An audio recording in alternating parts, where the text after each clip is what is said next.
اور مذاق اڑائے، تو ایسے لوگوں کے لیے رسوا کن عذاب ہے۔ یعنی جو شخص لوگوں کو بیہودہ باتیں اور قصے کہانیوں میں الجھا کر راہ حق سے بھٹکاتا ہے اور اللہ کے دین کا مذاق اڑائے، اور جب اس کو قرآن مجید کی آیات سنائی جائیں تو تکبر کے ساتھ پیٹ پھیر لے کہ گویا اس نے سنا ہی نہیں، تو ان کے لیے ذلت امیز عذاب ہے۔ خلق السماواتی بغیر، یعنی اللہ کہتے ہیں کہ اللہ نے اسی نے آسمانوں کو جیسا کہ تم انہیں دیکھتے ہو بغیر ستونوں کے پیدا کیا ہے۔ اس نے زمین میں پہاڑ گاڑ دیے تاکہ زمین تمہیں لے کر ڈگمگا نہ جائے، اور اسی نے زمین میں ہر قسم کے جانور پھیلا دیے، اور اے رسول ہم نے ہی بادل سے پانی برسایا، پھر ہم نے زمین میں ہر قسم کی عمدہ عمدہ چیزیں اگائیں۔ تو اے کافرو، یہ تو اللہ کی پیدا کی ہوئی چیزیں ہیں، اب تم مجھے بتاؤ کہ اس کے علاوہ جو تمہارے شریک ہیں انہوں نے کیا پیدا کیا ہے؟ حقیقت یہ ہے کہ یہ ظالم سری گمراہی میں ہے۔ ان آیات میں پھر اللہ تعالیٰ نے توحید کی دلیل بیان کی ہے، ٹھیک ہے، یہ ہم نے یہ پڑھا تھا نا پیچھے کہ اللہ تعالیٰ نے زمین بنائی، پھر اس کے اوپر اللہ نے پہاڑ بنائے تاکہ وہ انسانوں کو لے کے ڈگمگا نہ جائے، اور پھر اس میں ہر قسم کے جانور پھیلائے، اور پھر بارش برسائی، اور پھر میوے بنائے، اور پھر ہمارے کھانے کے لیے بے تحاشا چیزیں۔ وَلَقَدْ أَتَيْنَا لُقْمَانَ الْحَكِيمَ أَنِ اشْكُرُوا اللَّهِ وَمَنْ يَشْكُرُ فَإِنَّمَا يَشْكُرُ لِنَفْسِهِ وَمَنْ كَفَرَ فَإِنَّ اللَّهَ غَنِيٌّ حَمِيدٌ۔ وَإِذْ قَالَ لُقْمَانُ لِابْنِهِ،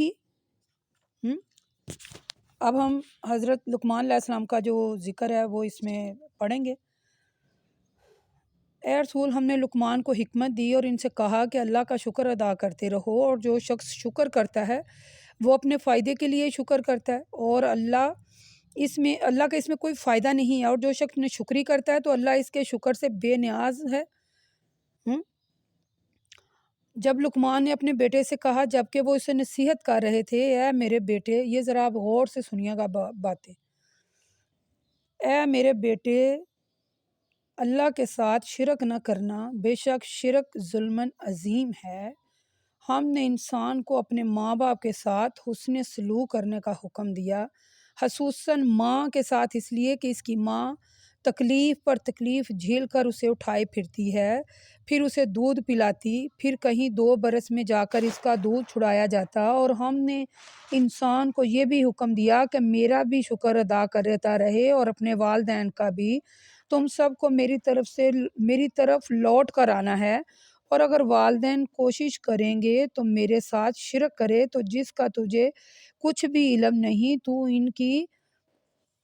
ان کی اطاعت نہ کرنا، لیکن دنیا کے معاملات میں ان کا اچھی طرح ساتھ دینا، اور جو شخص میری طرف رجوع کرے اور اس کے راستے کی پیروی کرنا، ہوشیار رہنا کہ تم سب کو ہماری ہی طرف لوٹ کے آنا ہے، پھر میں تمہیں بتاؤں گا کہ تم دنیا میں کیا کیا کرتے رہے تھے۔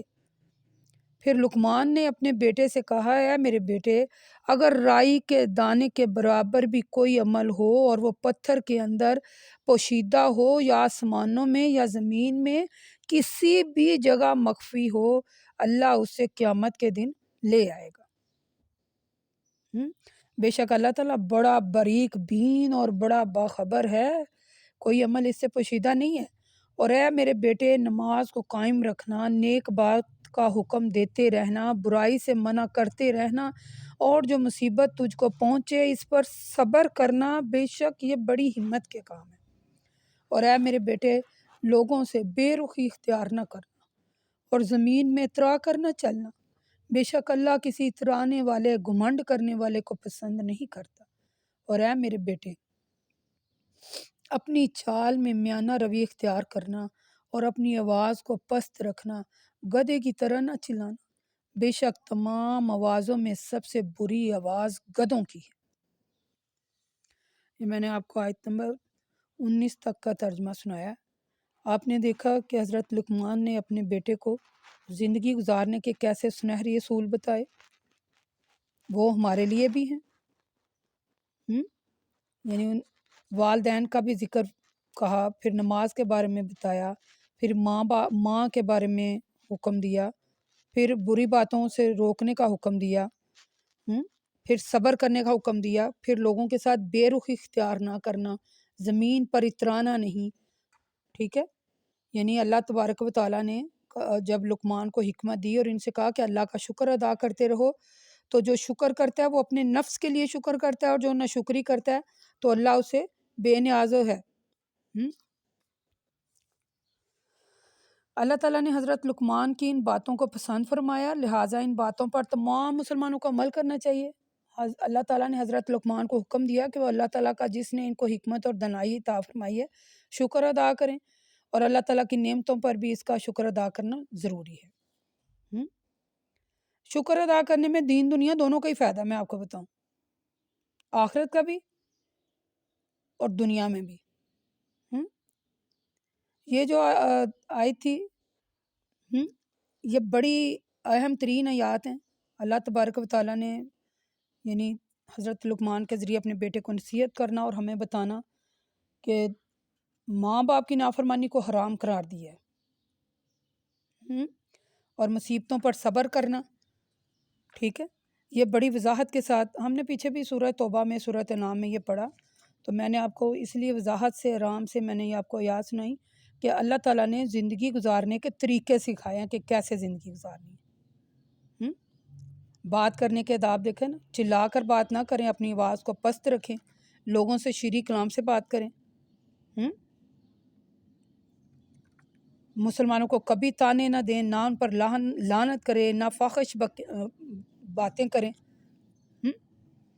آگے اللہ کہتے ہیں لم تروا ان اللہ سخر لکم ما فی السماوات و ما فی الارض، اللہ کہتے ہیں کہ بے شک اے لوگو، کیا تم نے نہیں دیکھا کہ اللہ نے آسمان اور زمین میں جو کچھ ہے سب کو تمہارے لیے مسخر کر دیا ہے، اور اپنی ظاہری اور باطنی نعمتیں تم پر پوری کر دی ہیں۔ پھر بھی بعض لوگ بغیر علم کے، بغیر ہدایت کے، بغیر روشن کتاب کے اللہ کے معاملے میں جھگڑتے ہیں اور اس کی توحید میں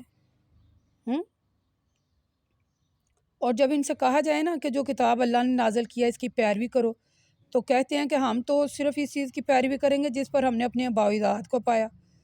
کیا ایسی حالت میں بھی یہ انہی کی پیروی کریں گے کہ شیطان ان کے آباء و اجداد کو دوزخ کی طرف بلا رہے تھے؟ جو شخص اللہ کے سامنے اپنا سر تسلیم ہم کر دیتا ہے اور نیکی کرتا ہے تو وہ مضبوط کڑے کو مضبوطی کے ساتھ پکڑ لیتا ہے، اور تمام کاموں کا جو انجام ہے اللہ کے ہاتھ میں ہے۔ جو شخص کفر کرے تو اس کے کفر سے آپ رنجیدہ نہ ہوں، ان سب کو ہماری طرف لوٹ جانا ہے، پھر ہم انہیں بتائیں گے کہ وہ دنیا میں کیا کیا کرتے رہے تھے۔ بے شک اللہ دلوں کی باتوں کو جانتا ہے، ٹھیک ہے۔ ہم ان کو دنیا میں تھوڑا سا فائدہ پہنچائیں گے، پھر ہم ان کو زبردست ایک سخت عذاب والے دن کی طرف لے آئیں گے۔ یہ بھی آیات توحید کے دلائل ہیں اس میں، ٹھیک ہے۔ یہ ہم نے پیچھے سورہ نام، سورۃ حج، سورۃ نحل میں ہم نے یہ ان کے بارے میں بڑی وضاحت سے پڑھا، یہ بھی توحید کے اوپر آیات تھیں۔ آگے اللہ تبارک و تعالیٰ کہتے ہیں وَلَا إِن سَأَلْتُهُم مِّن خَلَقِ السَّمَاوَاتِ وَالْأَرْضِ لَا يَقُولُنَّ اللَّهُ قُلِ الْحَمْدُ لِلَّهِ بَلْ أَكْثَرُهُمْ لَا يَعْلَمُونَ لِلَّهِ مَا فِي السَّمَاوَاتِ وَالْأَرْضِ إِنَّ اللَّهَ هُوَ الْغَنِيُّ الْحَمِيدُ وَلَوْ أَنَّ مَا فِي الْأَرْضِ مِن شَجَرَةٍ، یعنی اللہ کہتے ہیں اے رسول کیا آپ ان سے پوچھیں کہ آسمان کو اور زمین کو کس نے پیدا کیا، تو یہ جواب دیں گے اللہ نے، لیکن اکثر لوگ اس بات کو نہیں جانتے۔ جو کچھ آسمانوں میں ہے، جو کچھ زمین میں ہے، سب اللہ کا ہے۔ بے شک اللہ غنی اور تعریف والا ہے۔ اور اے رسول زمین میں جتنے درخت ہیں اگر یہ سب قلم بن جائیں اور سمندر روشنائی بن جائے، وہ سیاہی جسے کہتے ہیں، اور اس کے بعد 700 سمندر اور اس کے بعد 7 سمندر اور روشنائی بن جائیں اور اس کی روشنائی میں اضافہ کر دیں، پھر بھی ان کلموں اور اس سیاہی سے اللہ کے کلمات لکھے جائیں تو قلم ختم ہو جائیں گے، سیاہی ختم ہو جائے گی، لیکن اللہ کے کلمات ختم نہیں ہوں گے۔ بے شک اللہ غالب حکمت والا ہے۔ اللہ کے لیے تم سب کا پیدا کرنا اور تمہارا مر جانے کے بعد تم کو دوبارہ زندہ کرنا ایسا ہے جیسے ایک شخص کو پیدا کرنا اور پھر دوبارہ زندہ کرنا۔ بے شک اللہ سب کچھ سننے والا ہے اور جاننے والا ہے۔ اور اے رسول کیا آپ نے نہیں دیکھا کہ اللہ ہی رات کو دن میں داخل کرتا ہے اور دن کو رات میں داخل کرتا ہے، اسی نے سورج، چاند، ستارے مسخر کر رکھے ہیں اور ہر ایک وقت مقررہ تک کے لیے جاری و ساری ہیں۔ کیا آپ کو معلوم نہیں کہ اللہ جو کچھ تم کر رہے ہو اس سے باخبر ہے؟ یہ تمام باتیں اس بات کی دلیل ہیں کہ اللہ ہی سچا الہ ہے، اور جن کو یہ کافر اللہ کے علاوہ پکارتے ہیں سب باطل ہیں، اور یہ کہ اللہ ہی بلند و بالا اور بڑائی والا ہے۔ اور اے رسول، کیا آپ نے نہیں دیکھا اللہ ہی کے فضل و کرم سے سمندر میں کشتیاں چلتی ہیں تاکہ تم کو اپنی قدرت کی نشانیاں دکھائے؟ بے شک اس میں ہر صبر کرنے والے، شکر کرنے والے انسان کے لیے بڑی نشانیاں ہیں۔ جب سمندر کی لہریں ان پر سائبان کی طرح چھا جاتی ہیں تو یہ لوگ دین کو خالص اللہ تعالیٰ کے لیے مانتے ہوئے اس کو مدد کے لیے پکارتے ہیں اور توحید پر جمے رہتے ہیں۔ پھر جب اللہ ان کو نجات دے کر خشکی کی طرف پہنچاتا ہے تو پھر ان میں بعض تو یعنی استقامت اور توحید پر جمے رہتے ہیں، اور بعض پھر شرک کرنے لگتے ہیں۔ اور یہ ایک حقیقت ہے کہ ہماری نشانیوں کا انکار وہی لوگ کرتے ہیں جو عہد شکن اور ناشکرے ہیں۔ اے لوگو، اپنے رب سے ڈرو اور اس دن سے ڈرو جس دن نہ باپ بیٹے کے کام آئے گا۔ غور سے سنیے گا، باپ بیٹے کے کام آئے گا اور نہ بیٹا باپ کے کام آئے گا۔ بے شک اللہ کا وعدہ سچا ہے، قیامت آ کر رہے گی، لہٰذا دنیا کی زندگی میں تمہیں دھوکے میں نہ ڈال دے اور اللہ کے بارے میں تمہیں کسی قسم کے فریب میں مبتلا نہ کر دے۔ قیامت کا علم صرف اللہ کو ہے، وہی پانی برساتا ہے، وہی سب کچھ جاننے والا ہے کہ ماؤں مادہ کے رحم میں کیا ہے، نر ہے یا مادہ، یعنی یہ صرف اللہ جانتا ہے۔ کسی شخص کو معلوم نہیں کہ وہ کل کیا کرنے والا ہے، اور کوئی شخص نہیں جانتا کہ کس سرزمین میں اسے موت آئے گی۔ بے شک اللہ ہی ان باتوں کو جاننے والا ہے اور باخبر ہے۔ یہ بڑی زبردست آیات تھیں، بڑی اہم۔ آپ خود بھی اس کا مطالعہ کیجیے گا۔ ان سب آیات میں توحید کے دلائل اللہ نے بیان کیے ہیں۔ وہی حمد و ثنا کا مالک ہے، وہی رازق ہے، وہی کارساز ہے، وہی مشکل کشا ہے، حاجت روا ہے، حی القیوم ہے، قادر ہے، عبادت کے لائق ہے، نظر و نیاز کے لائق بھی وہی ہے، سب کچھ وہی ہے۔ ٹھیک ہے، یہ توحید کے اوپر بڑی زبردست آیات تھیں۔ وہ میں عربی پڑھنا جو ہے وہ میں ترجمہ مجھے مزہ آ رہا تھا، اس لیے میں نے آپ کو جو بتایا۔ یہ اس سورہ لقمان میں اللہ تبارک و تعالیٰ نے زندگی گزارنے کے اہم ترین جو اصول ہیں نا وہ بتائے ہیں کہ زندگی کیسے گزرنی ہے۔ یہ کتنی زبردست آیات ہے کہ کوئی نہیں جانتا کہ وہ کل کیا کرے گا۔ صحیح بخاری کی ایک حدیث ہے، نبی کریم صلی اللہ علیہ وسلم نے فرمایا کہ میرے بچھونے پر اس طرح بیٹھ گئے جس طرح تم اس وقت میرے پاس بیٹھے ہو۔ یعنی حضرت ربی جو تھے انہوں نے خالد بن زکو ان سے کہا کہ نبی کریم صلی اللہ علیہ وسلم تشریف لائے اور میرے بچھونے پر اس طرح بیٹھ گئے جس طرح تم اس وقت میرے پاس بیٹھے ہو۔ ہماری چند بچیاں اس وقت دف بجا رہی تھیں، وہ ہمارے بزرگوں کا ذکر کر رہی تھیں جو بدر کی لڑائی میں شہید ہو گئے تھے۔ اتنے میں ایک لڑکی یہ گانا گانے لگی، ہم میں سے ایک نبی ہیں جو جانتے ہیں کہ کل کیا ہوگا۔ اللہ کے رسول صلی اللہ علیہ وسلم نے فرمایا اس کو چھوڑ دو، اور وہی ہوگا جو اللہ چاہتا ہے، اور تم وہی گاؤ جو تم پہلے گا رہی تھی۔ یعنی کوئی نہیں جانتا کہ وہ کہاں مرے گا، اس چیز کا علم بھی اللہ کو ہے۔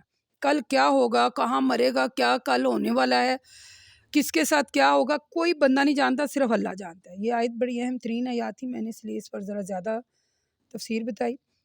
باقی ہم پیچھے پڑھ آئے ہیں توحید کے بارے میں، ان میں زیادہ آیات توحید کے بارے میں تھیں۔ تو سورۃ لقمان جو تھیں اس کی یہ آیت، یعنی اس کی اتنی ہی میرے خیال آیت تھی، یہ مکمل ہو گئی ہماری سورۃ لقمان، چھوٹی سی تھی۔ تو یہ ہمارا آیت نمبر 34 ہے، یہ 34 آیات تھیں۔ ان میں اللہ تبارک و تعالیٰ نے سورہ لقمان میں ہم نے توحید کے بارے میں زیادہ پڑھا، پھر حضرت لقمان کے بارے میں پڑھا، بات کرنے کے آداب، پھر آخر میں توحید کے بارے میں اللہ تعالیٰ نے اس میں دلائل بیان کیے۔ اللہ تعالیٰ سے دعا ہے کہ اللہ تعالیٰ ہمیں سمجھ کر پڑھنے کی توفیق عطا فرمائے اور ہمیں عمل والا بنا دے، اور ہمارے گناہوں کو اللہ معاف کر دے۔ وقول قولی ھذا استغفر اللہ استغفر اللہ استغفر اللہ۔ السلام علیکم ورحمۃ اللہ وبرکاتہ۔